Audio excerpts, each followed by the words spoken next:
우기철마다 제가 차대에서 하는 게 있습니다. 무엇이냐면 이제 마당에 그 옥수수와 이제 오이를 한국에서 가져다가 심습니다. 근데 이제 심고 한 10일 정도 지나고 나면 조금씩 싹이 나오더라고요. 그래서 그 싹을 보면서 아, 올해 참 맛있게 먹겠구나라고 생각을 합니다. 소망이 생기죠. 그런데 차대에 오셔서 보시겠지만 이제 망고나무가 굉장히 많습니다.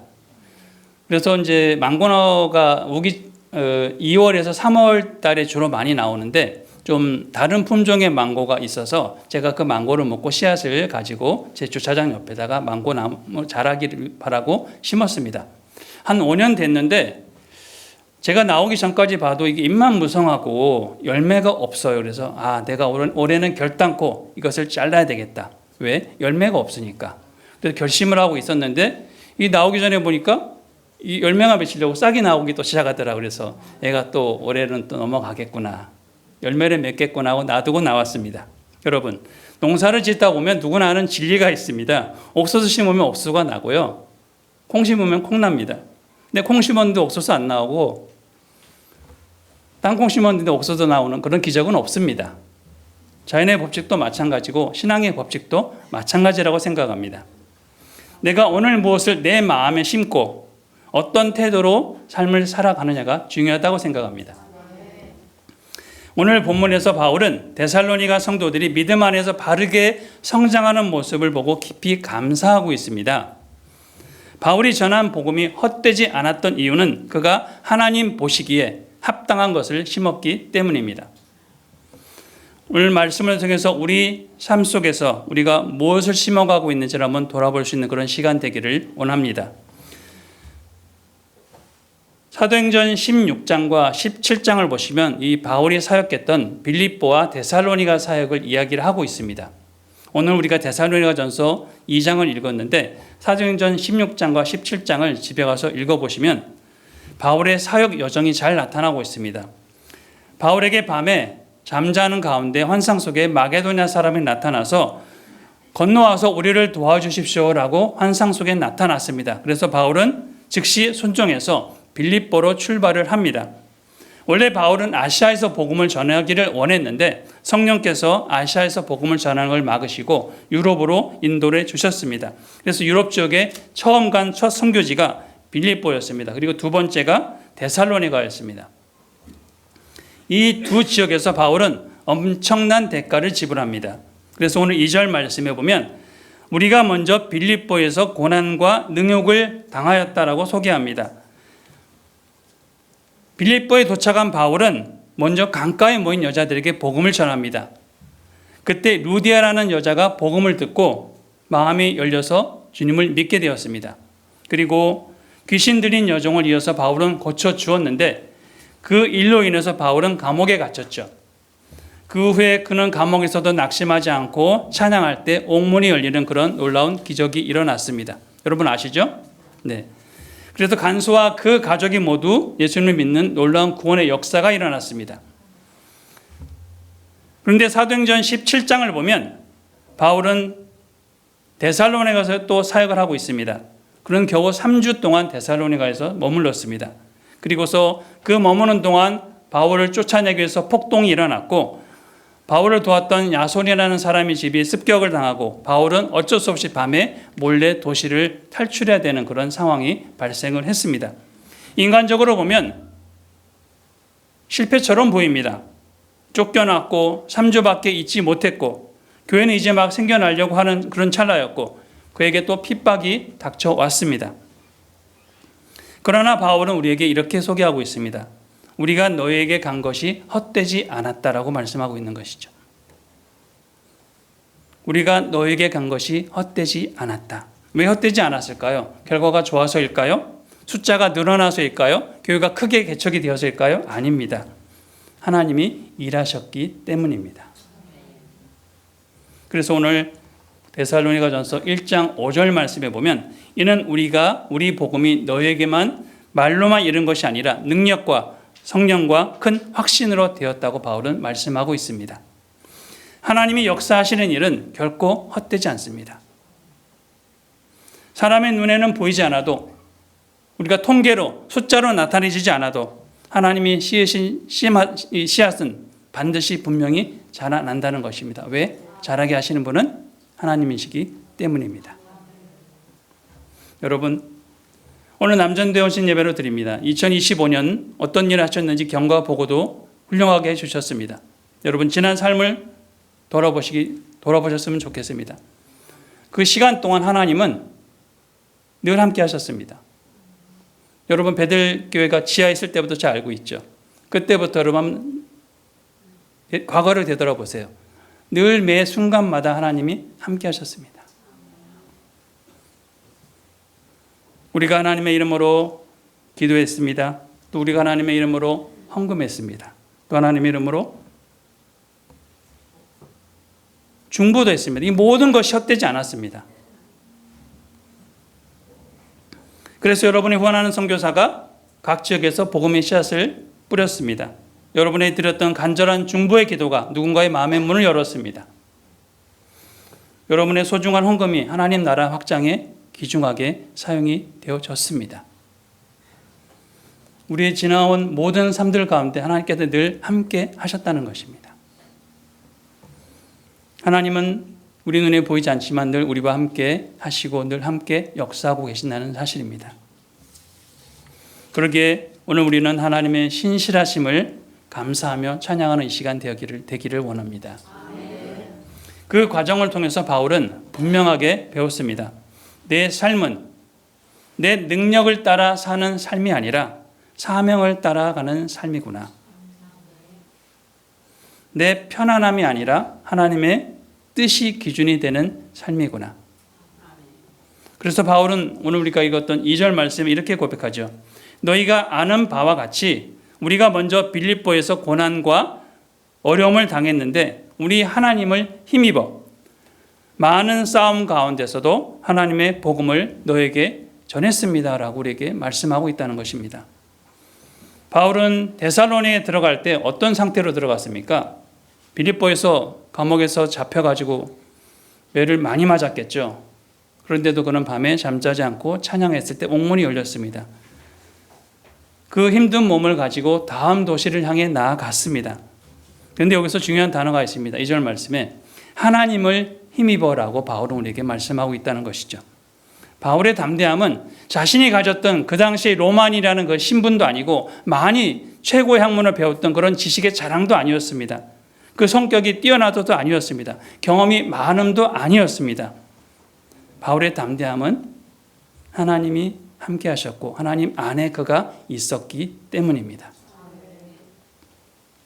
그래서 4절 말씀에 그 이유를 설명하죠. 오직 하나님께 옳게 여기심을 입어 복음을 위탁받았으니라고 말씀합니다. 여러분, 위탁받았다는 게 뭡니까? 위탁받았다는 것은 인정받았다는 뜻입니다. 내가 만든 사명이 아니죠. 내가 만든 프로젝트가 아닙니다. 맡기신 분이 책임을 지셔야죠. 그리고 맡기신 분이 동행해 주셔야죠. 맡기신 분이 결과를 내주셔야죠. 우리는 그저 그 뜻에 순종하는 사람들 뿐입니다. 여러분, 교회가 하는 일도 마찬가지입니다. 교회가 하나님의 일을 하는 것도 동일하죠. 여러분, 우리가 똑똑합니까? 아닙니다. 우리가 자원이 넘쳐납니까? 아닙니다. 여러분, 사정이 어떤지 지하교회에 있을 때부터 제가 알고 있습니다. 여기에 갑부가 있습니까? 없습니다. 최고의 명문 대학을 나오신 분이 계십니까? 아닙니다. 그러나 하나님께서 이 베델 교회, 이 복음을 위탁해 주셨습니다. 그러기에 우리는 아까 남전대에서 말씀해 주신 것처럼 우리는 늘 하나님 앞에서 담대해야 하는 것이죠. 여러분, 늘 이야기합니다. 세계가 어렵습니다. 선교지도 어렵습니다. 환율이 너무 올라가지고 500만 원 보내면 공중에서 80만 원이 날아가요. 환율이 너무 올랐어요. 다들 힘들어합니다. 전쟁으로 인해서 어렵습니다. 국내의 경제 상황도 마찬가지입니다. 그러나 그 힘들고 어려운 상황 가운데도 우리는 하나님 말씀하셨습니다. 담대해야 하는 것이죠. 왜? 우리는 하나님 안에서 하나님이 맡겨주신 이 일을 하고 있기 때문입니다. 사람을 기쁘시게 하려 하는 것이 아니고 오직 우리 마음을 감찰하시는 하나님을 기쁘시게 하는 게 저희의 일입니다. 왜? 모든 일의 주인은 우리 하나님이시기 때문입니다. 사람을 기쁘시게 하려 하지 마시고 우리 마음을 살피시는 하나님을 기쁘시게 되는 저와 여러분 되기를 간절히 원합니다. 하나님이 기뻐하시는 일을 할 때 담대함은 저절로 따라온다고 저는 생각합니다. 그래서 바울의 기준은 편한 길로만 가지 않았습니다. 그가 원하는 것은 하나님의 뜻이었습니다. 저도 편한 길로 가렸으면 필리핀이나 가까운 데 갔겠죠. 필리핀도 뭐 어렵습니다. 그러나 가까운 데 갔겠죠. 아프리카 멀어요. 제가 갈 생각을 하는 게 다음 주말에 들어가는데 또 언제 가나 이 생각을 합니다. 비행기 20시간 타야 되고요. 또 수도에 도착해서 비행기 못하면 차로 또 1박 2일 내려가야 됩니다. 또 언제 가지? 또 마음에 벌써 준비를 하고 있습니다. 저도 제 편안한 거 생각했으면 가까운 데 갔겠죠. 안 나갔겠죠. 바울이 환경이 열어주는 길을 간 것이 아니라 하나님이 주신 사명의 길을 갔다고 저는 생각합니다. 하나님을 힘입었다는 이 표현은 헬라어로 용기를 얻다는 뜻입니다. 내 능력이 아니라 하나님이 주시는 능력으로 앞을 향해서 나아가는 것입니다. 복음을 전하면서 바울은 4가지를 중점적으로 저희들에게 말씀하고 있습니다. 첫 번째는 진실함입니다. 사람을 기쁘시게 함이 아니고 우리 마음을 감찰하시는 하나님을 기쁘시게 한다고 바울은 말했습니다. 하나님 앞에 진실했습니다. 두 번째는 겸손했죠. 바울은 아첨이나 탐심의 말을 쓰지 않았다고 저희에게 소개하고 있습니다. 복음의 능력을 빌려서 사람에게 아부하거나 영향력을 키우거나 성공하려 하지 않았다는 것이죠. 그리고 다른 사람을 내 목숨까지 주기를 기뻐하며 섬겼다고 바울은 우리에게 말씀하고 있습니다. 오늘 유모라는 말이 본문에 등장하고 있는데 여러분, 유모가 하는 일이 무엇입니까? 아이를 잘 봐야 되겠죠. 그죠? 아이를 볼 때 요즘 TV에 보면 가끔 그런 사고들 많이 나오지 않습니까? 아이들 학대하는 거, 아동학대들. 유모가 하는 일은 아이를 학대하는 일이 아닙니다. 최선을 다해서 내 아이처럼 그 아이를 돌봐야 되는 것이죠. 아이가 울면 당연히 먹을 걸 챙겨줘야 됩니다. 아이가 아프거나 열이 나거나 잠을 못 자면 같이 그 옆에서 그 곁을 지켜줘야 합니다. 항상 깨워서 아이를 양육해야 되는 것이 유모의 역할이죠. 그래서 바울은 8절 말씀에 이렇게 고백합니다. 하나님의 복음뿐 아니라 우리의 목숨까지도 너에게 주기를 기뻐했다. 자기 목숨까지도 바울은 내주기를 기뻐했다고 말하고 있죠. 이 말씀을 보면서 나는 과연 목숨까지 낼 수 있을까? 제 자신도 돌아볼 수 있는 시간이 되었습니다. 복음만 준 것이 아니었습니다.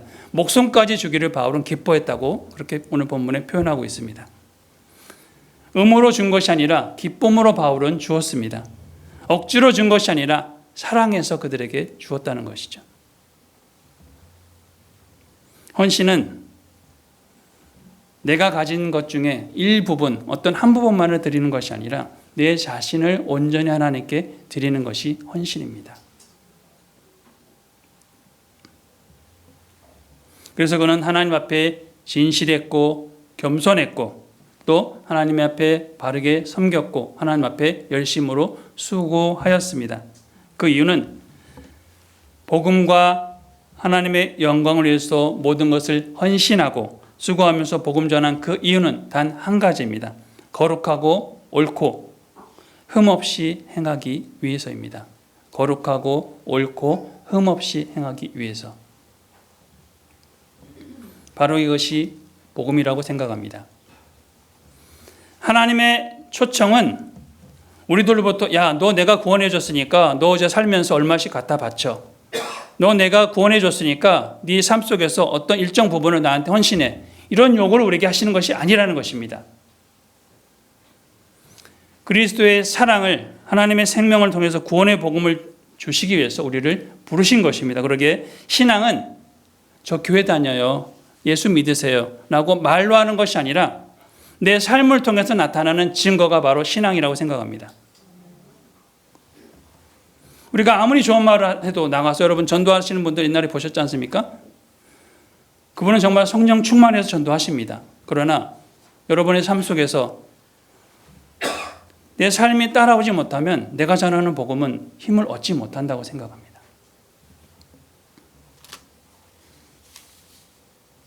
바울은 이 모든 사역의 목적을 분명하게 밝히고 있죠.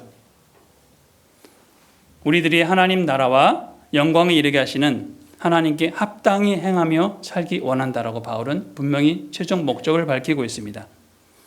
사람을 만족시키는 삶이 아니라 하나님께 합당한 삶을 살아가는 것, 이것이 성도들의 최종 목표입니다. 하나님께 합당히 살아가는 삶. 이 합당히 행한다는 이 헬라어의 원표에는 저울의 수평이 맞는다는, 이 좌측과 우측의 수평이 맞는다는 것입니다. 그래서 하나님의 부르심이라는 은혜의 무게와 또 내가 하나님 앞에 순종하는 것, 순종의 무게가 서로 맞아야 되는 것이죠. 여러분, 아프리카에 살다 보니까 이 삶이 20년 넘어가니까 정말 쉽지 않습니다. 나이도 들어갈 뿐더러 아프면 이게 병원 가기도 힘들더라고요, 이제. 그래서 안 아파야 되겠다. 이를 악물고 살아가고 있는데 우리 목사님께서 좋은 정보, 비타민 많이 드세요. 네, 비타민이 최고입니다. 라고 이렇게 말씀해 주셔서 부지런히 비타민을 먹으려고 하고 있습니다. 때마다 왜 이렇게 우리 집에 모기들이 많은지, 아무리 문을 2중, 3중으로 막아도 어떻게 뚫고들 들어오는지 정말 능력 있는 모기들이구나. 또 오늘 또 헌신 예배를 통해서 또 제가 또 헌신을 많이 했습니다. 이상하게 저만 말라리아를 걸려요. 모기를 통해서 이렇게 걸리는데 제 아내한테는 또 안 물리는 것 같아요. 제가 다 막아서, 제가 다 헌신해서 올해도 어김없이 말라리아로 또 이렇게 고생을 했습니다. 시간이 지나면서 처음에는 현지인하고 말이 안 통하니까 그래 뭐 그럼 그러려나 보다 그래 했는데 이제는 이제 말이 통하다 보니까 이 사람이 무슨 말을 하려고 하는지 무슨 생각을 가지는지 알게 돼요. 그러다 보니까 여러분 마찬가지잖아요. 아내랑 벌써 30년 넘게 사는데 처음에는 그냥 대충 맞춰 살아서 이제 시간이 지나다 보니까 이것도 이제 뭔 말하면 벌써 뭔 말하는지 딱 표정만 봐도 알죠. 오래 사신 분들은 그런 것처럼 현지인들하고 이 대화가 되면서 이 사람들의 생각과 저희의 생각이 많이 다르다는 것을 요즘 점점 더 느껴가고 있어요. 그러다 보니까 현지 교단하고의 관계, 현지 목회자들의 관계가 예전처럼 이게 서로 생각이 많이 다르다는 것들을 좀 많이 실감하면서 살아가고 있습니다. 사람의 마음은 정말 쉽게 바뀌지 않는 것 같습니다. 오래전에 교회를 개척했음에도 이 성도분들이, 현지 교회 성도분들이 쉽게 많이 바뀌지 않는 것 같습니다. 그래서 요즘 드는 생각은 이번에 들어가면 그전에는 저희가 서로 이제 팀으로 사역을 하면서 결정한 부분이 있었어요. 저희 다 한국 목회자들은 그 현지에서 목회를 하지 말자. 현지 목회자들을 세워서 우리가 뒤에서 서포트를 하자라고 생각을 했는데 몇몇 교회들에서 문제가 발생을 하면서 이번에 들어가면 쌀에 있는 교회는 내가 이번에 한번 담임을 시작해 봐야 되겠구나라고 생각을 할 정도로 여러 가지 조금 문제점들이 많이 나오고 있습니다. 그러면서 이 성도님들의 그 차드, 교회 성도님들의 신앙을 보면서 10년 전에 봤던 분들을 보면 이분이 좀 잘하시려나 하고 보면 열매가 없는 분들이 아직 있어요. 주차장에 제가 망고나무 100이 그런 것처럼 이제 열매를 맺으실 때가 됐는데라고 하는데도 아직까지 안 되시는 분들을 보면서 안타까운 마음들이 있습니다. 정말 차대 와서 보시면 이 마다가스카르 가셨던 것 정말 좀 다르신 것들을 보실 수 있을 거예요. 그런 열악한 환경들, 전기도 잘 안 되고 물도 별로 없고 의료 환경도 없고 모든 것이 부족하고 사람이 봤을 때는 이 환경을 보면 낙심할 수밖에 없습니다. 하지만 하나님은 저에게 말씀하십니다. 환경에 반응하지 말고 내 부르심에 합당하게 충성해라. 여러분, 한 영혼이 천하보다 귀하다는 사실을 믿으십니까? 주님이 맡기신 그 내 자리를 지킨다는 것, 그것이 바로 내가 주님 앞에 합당히 행하는 자의 삶이라고 생각합니다. 여러분, 각자에게 교회에서 맡겨지신 사명들이 있습니다. 직분들이 있습니다. 합당하게, 정직하게, 신실하게 여러분 맡은 자리에서 충성하시는 것이 여러분의 할 일이라고 생각합니다.